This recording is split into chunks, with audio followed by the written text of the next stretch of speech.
Welcome back, guys, to another episode of Authentically Albertan. I am back here in Grande Prairie. I'm so excited to be here, and I'm joined by an old friend. I'm sure you can recognize him, Tony Zazula. So I'm going to start with playing a Mauro Giuliani etude. Mauro Giuliani is quintessential to classical guitar because over 200 years ago, he was living around Beethoven's time, and he took the initiative to bring the classical guitar to the concert stage and played it across Europe to prove that it could also be in the leagues of the piano. So he wrote over 200 works that we still play today, and this is one of his short etudes, so I hope you enjoy.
So how has teaching guitar been? I know last time we left off, we were talking about how when you went to guitar school or you studied guitar at music school and you learned a lot. You're very passionate. I remember you gave us this huge information about just going over the history of guitar and how it came to be, and then how it went from almost this instrument that people viewed as like the peasant instrument to something that was reputable.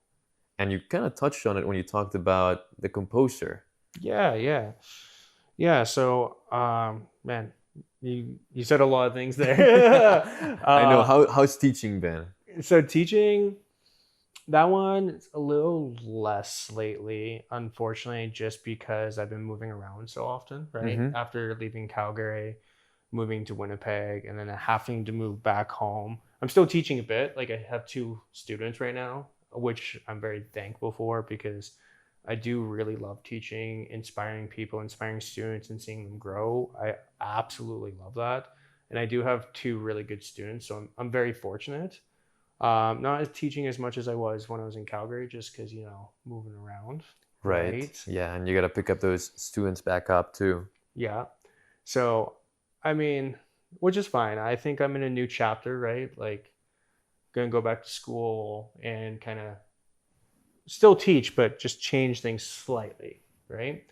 So I would say everything's pretty good. It's just in a new chapter of my life. What do you hope to gain from schooling in Uh, regards to teaching? so in regards, so like I've been teaching for 10 years, but it's been private one-on-one lessons, right? Mm-hmm. And I do have my music degree and stuff. So going back to school is going to help me with the education side. So I'm going specifically for an education degree. And that education degree actually opens a lot of doors for me. So I can become a high school teacher, right? But there's other opportunities that I can afford. Like, some people become program directors at museums and stuff. Okay. So it does open a lot more doors, which is nice because we both know the arts in general, beautiful, awesome. It can be a struggle sometimes. Yeah. It can be a struggle sometimes. And it'd be nice to have a little more steady income, right? Would you ever see yourself teaching at a conservatory, perhaps? Is that something that the education degree can get you? So for a conservatory, so first part of that, Okay. yes, I would. I have considered it. Second part to that is, from my understanding, a conservatory, depending on the conservatory, sometimes you need a master's degree in music Okay, is gotcha. what you would need for that. Some will do a bachelor's degree, really depends on the conservatory, of course, Mm-hmm. or like an ARCT certificate from RCM. So the education degree wouldn't put me in that direction. Although getting my ARCT is something I want to do in the future.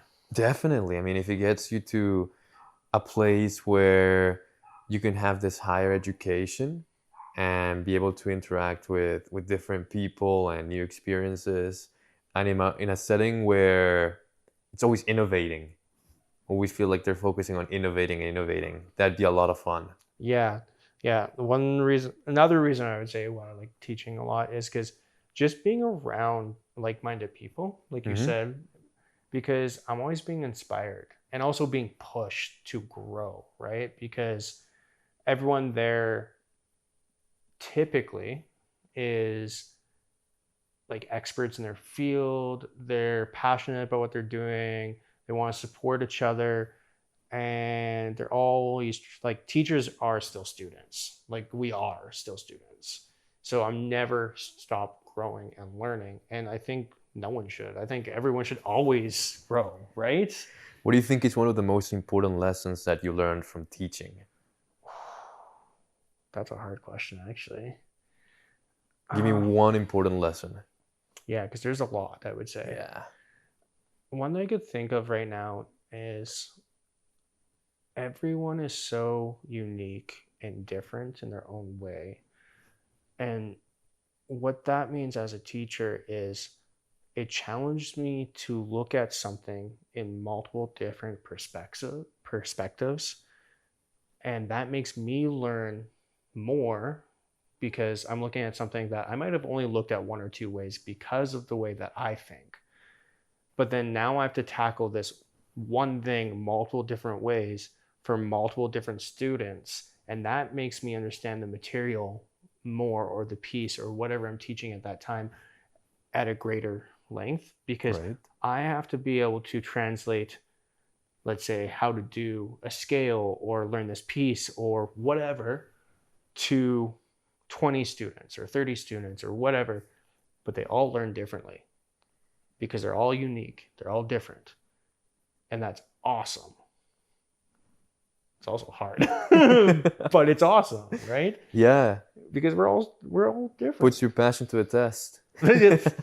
Yes, it does. Yes, it does. Certainly, just being able to, again, take that one concept, and if one person doesn't get it, but another person gets it in a different way or another way, you have to be able to explain to them. And that word that you use, that word choice, translation, is excellent when it comes to explaining what makes a good teacher. Yeah, adaptable and I'm losing words right now, but you have to be adaptable and also like accepting and understanding. Definitely. And I think that helps. I think those concept is just appreciate people's difference, accept people for the difference, and having the adaptability to understand is actually a really good lesson just for everyone in any walks of life. Because no matter what you're doing, you're going to come across people that are different than you. And that's a good thing. That's awesome. But you have to be willing to be kind, open to everyone. And I think as a teacher is especially important because like I'm guiding mostly children.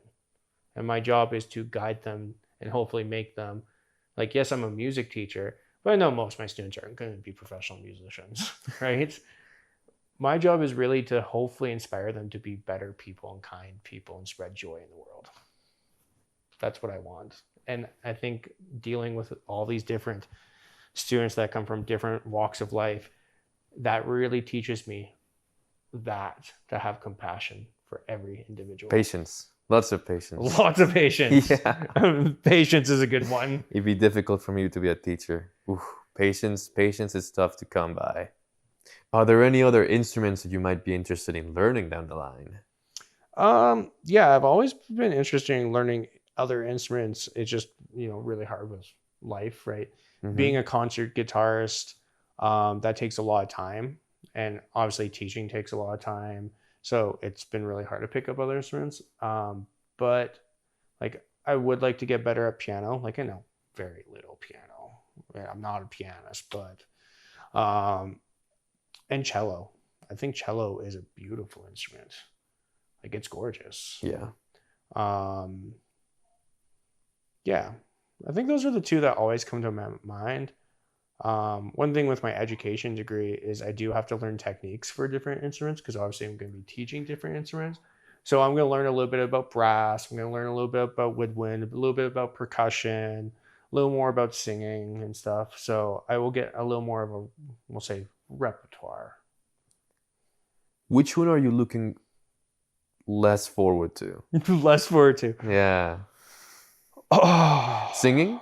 no, I actually No? like singing. I Okay, actually okay. really like singing, to be honest. I've been singing a lot more lately. To be honest, and there's nothing wrong with any instrument, of course. They're all beautiful in their different way.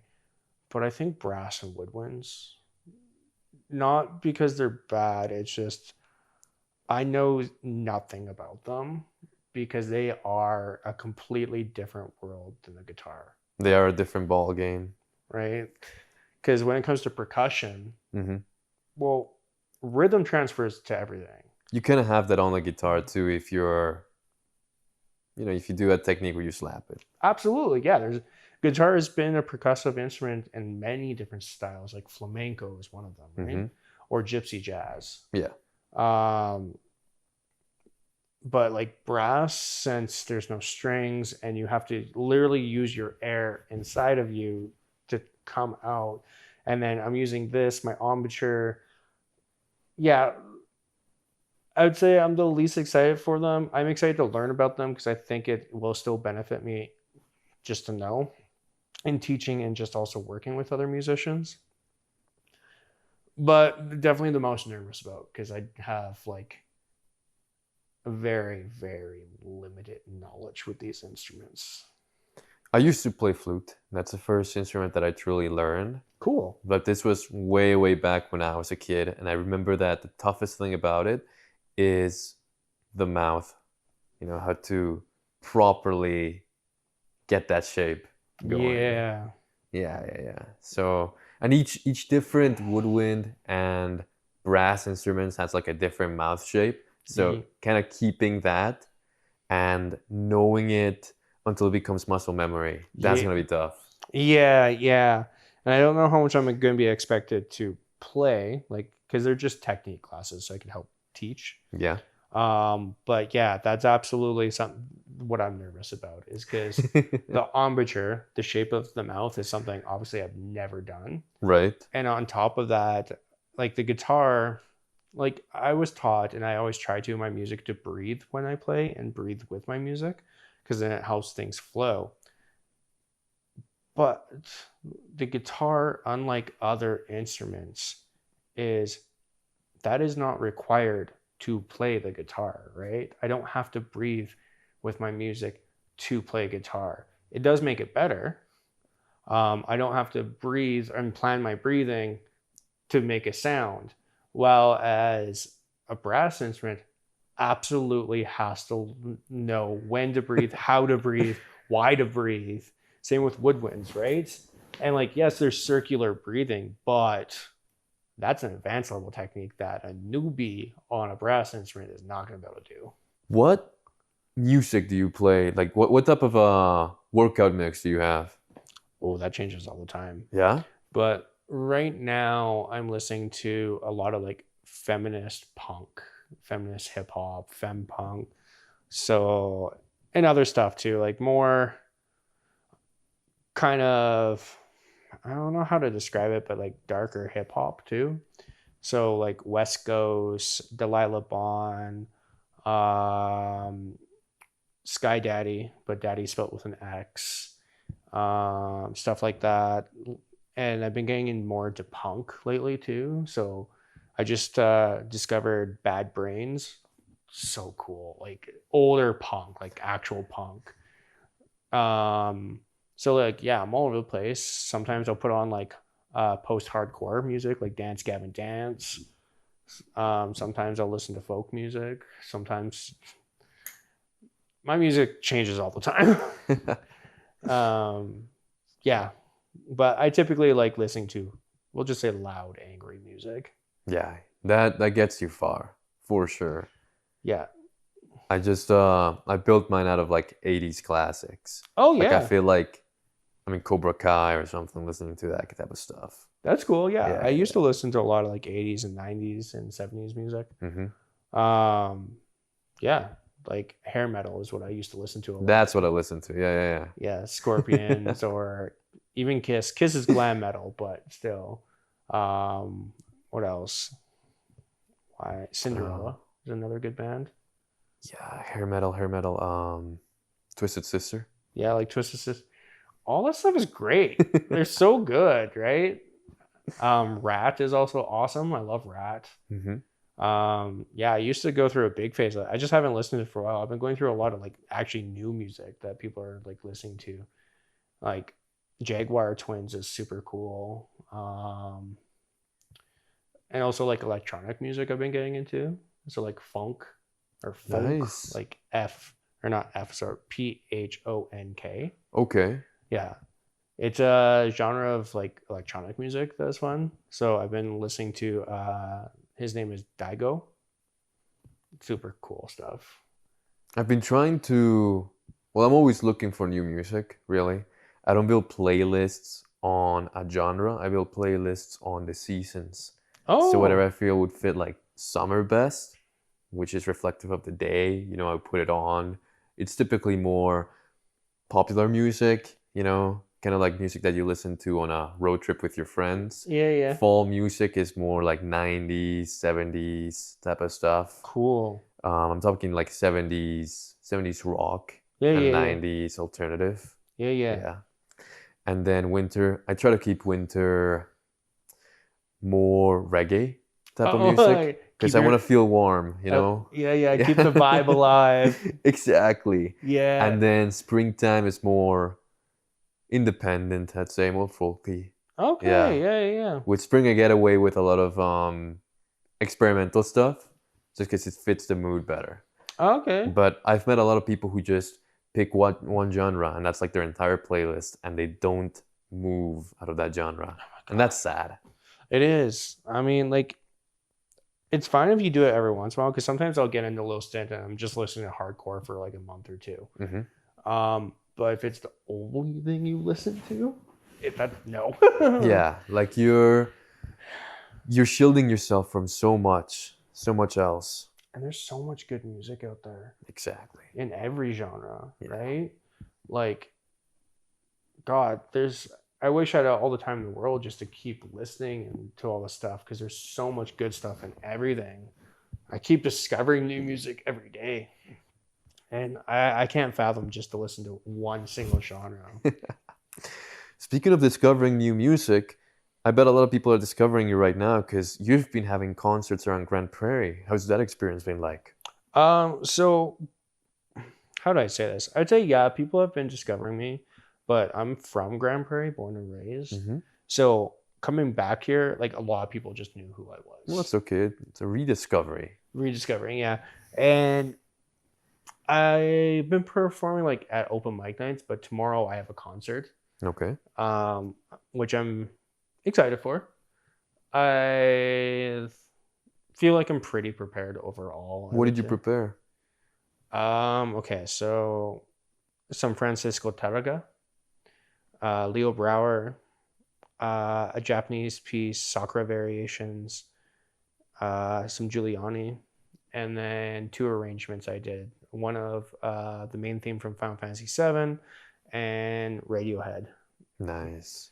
And then I did prepare a short little encore if people want it. But pretty booked set then. yeah, so I'm very excited. I'm very happy. I haven't performed a full concert since Calgary, actually. Okay. It's been like 1.5 to 2 years since the last time I had like a full concert. You gotta do it.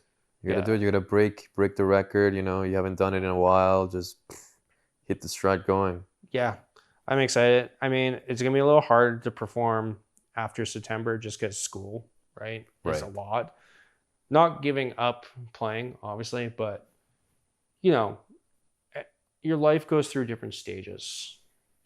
And at this stage, I just need to focus on getting a good solid career to support my music. Not saying I'm not going to perform during school. It's just going to be less.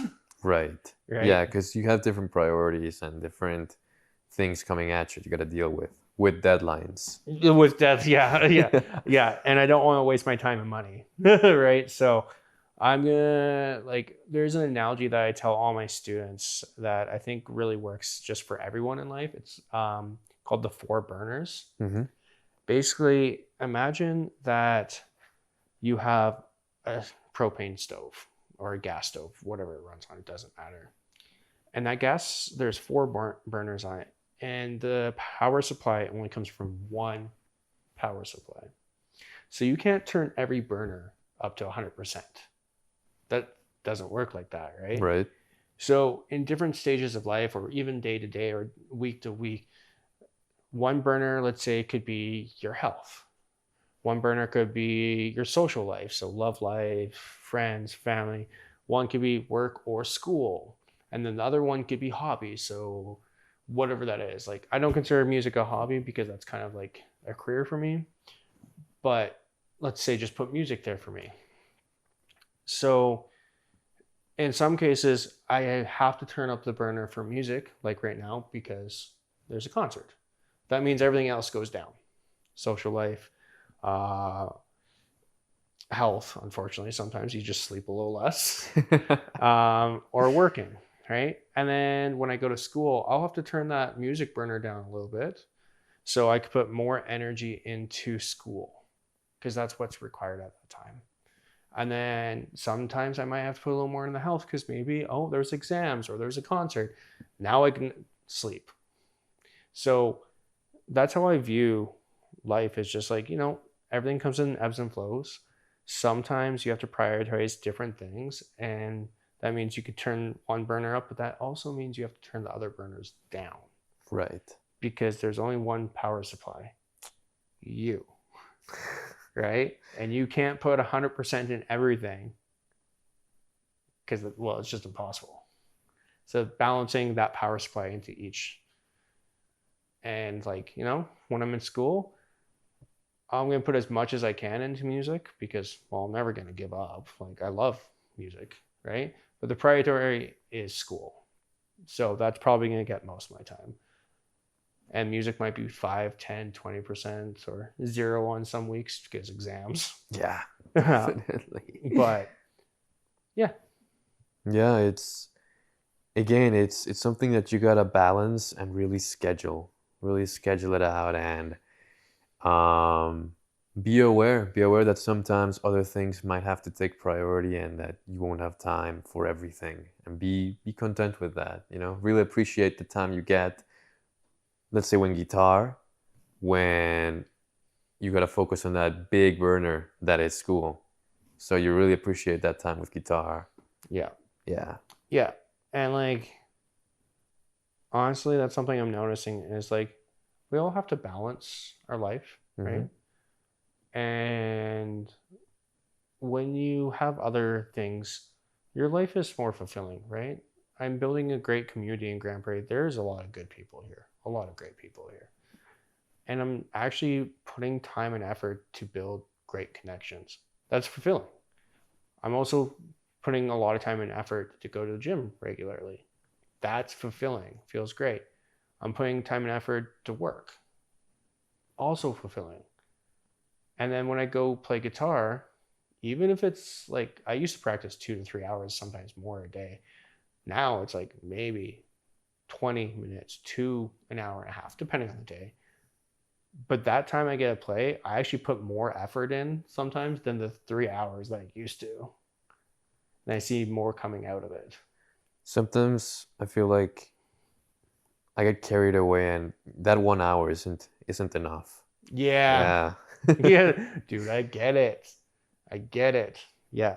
When you have different priorities in life, that 1 hour with guitar just flies very quickly. You got to really appreciate it and start to really decide what projects you want to focus on. Yes. Yeah, because when you have limited time, you have to narrow in. And I actually think that little bit of pressure helps. Yeah.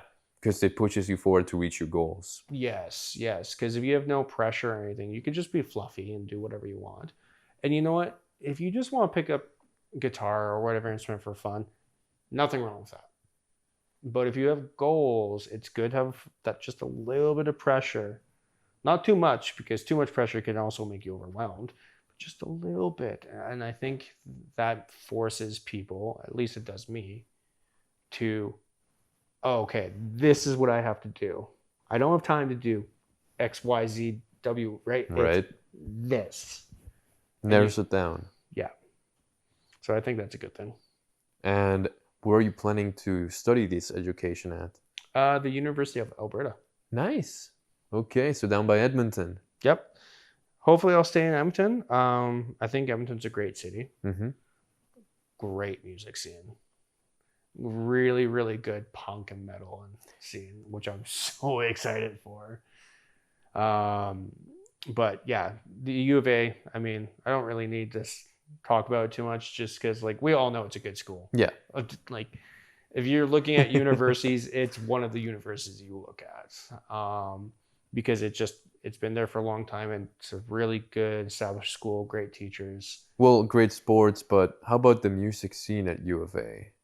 How well developed is it for music? Because I do know that some universities do have opportunities where you can like create your own clubs and perform too.